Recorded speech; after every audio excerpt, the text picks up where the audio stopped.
एक समय का बात है। रोनी और मोनी नाम की दो बहन थी।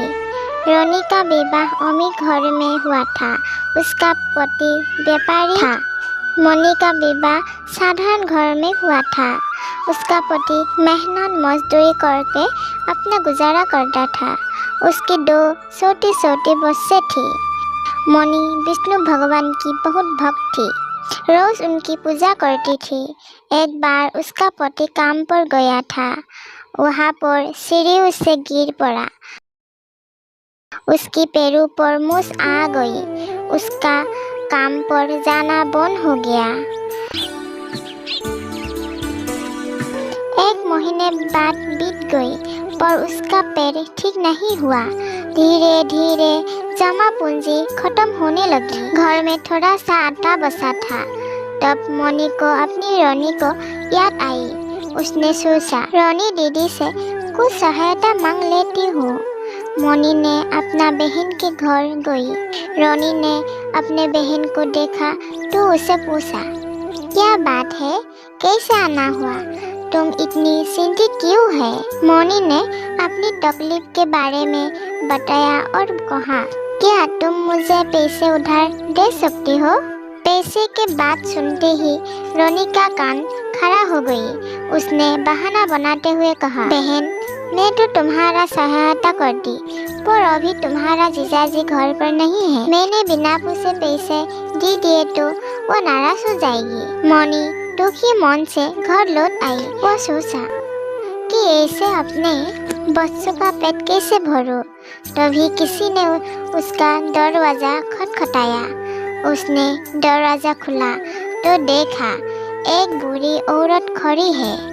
मोनी ने उसकी आने का कारण पूछा तो बुढ़िया ने कहा, बेटी, मुझे भूख लगी है, क्या तुम मुझे कुछ भोजन करा सकती हो? मोनी ने कहा, माताजी, घर में ज़्यादा कुछ तो नहीं है, क्योंकि मेरे पति घर से एक महीने काम पर नहीं गए। मैं कुछ इंतजाम करती हूँ। यह कहकर उसने बुढ़िया को आसन पर बिठाया। उसने आटा बुनकर रोटी बनाई और दही चीनी के साथ थाली पर माता को परोस दिया। खाना खाकर बुढ़िया खुश हो गई। उसने मोनी को कहा, बेटिया, तू बहुत दयालु है, मैं तुझे ढेर सारे आशीर्वाद देती हूँ। फिर उसने अपने थैली से एक लोटा निकाला और मोनी को देते हुए कहा, इसे अपने पूजा के स्थान पर रखना। रोज सुबह अपने हाथ डालना। उसमें जो कुछ मिले उसका उपयोग अपने जरूरत के लिए करना, पर याद रखना, केवल तू ही उसे निकाल सकेगी। मोनी को लोटा देकर बूढ़ी गायब हो गया। मोनी ने पति को लोटा दिखाई और माताजी का बातें बताई। दूसरे दिन मोनी स्नान करके विष्णु जी की पूजा करने के लिए बैठ गई। पूजा के पश्चात जब लोटा में हाथ भराई तो उसका हाथ किसी चीज से टकराया। उसने जब मुट्ठी करके हाथ बाहर निकाला तो देखकर हैरान हो गई। उसके हाथों में सोने का सिक्के थे। उसने विष्णु जी को प्रणाम किया और अपने पति के पास जाकर सिक्के दिखाया। तब मोनी ने देखा उसका पति पैरों पर खड़ा हो गई। उसका पैर का डोर गायब हो गया। मोनी ने एक सिक्का लेकर सुनार के पास बेचने गई और मिले हुए पैसों से खाने पीने का चीज खरीद कर ले आई। मोनी के जीजा ने उसे सिक्का बेचते हुए देख लिया था।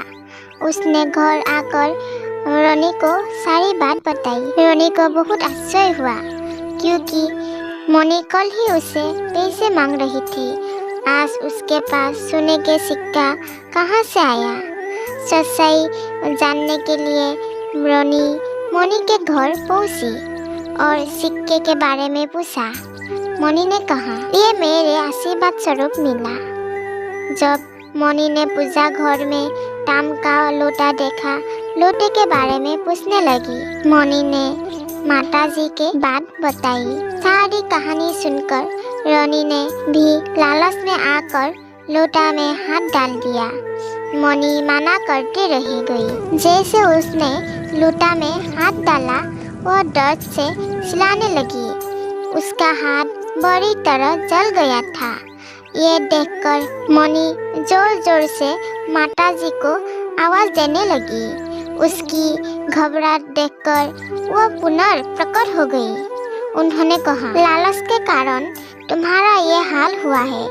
मैंने तो पहले ही मणि को सावधान किया था, पर तुमने उसकी बात नहीं मानी। ये कहकर माताजी ने अपने वास्तविक रूप में आ गई। दोनों बहनों ने देखा उसके सामने साथ साथ भगवान नारायण खड़े हैं। रानी लज्जावश उनसे शरण में गिर गई और उसने माफी मांगने लगी और भगवान नारायण जी ने उसे माफ कर दिया और उसके हाथों को भी ठीक कर दिया। तब से रानी भी विष्णु भगवान की भक्त बन गई। दोस्तों, ये है भगवान विष्णु की महिमा है।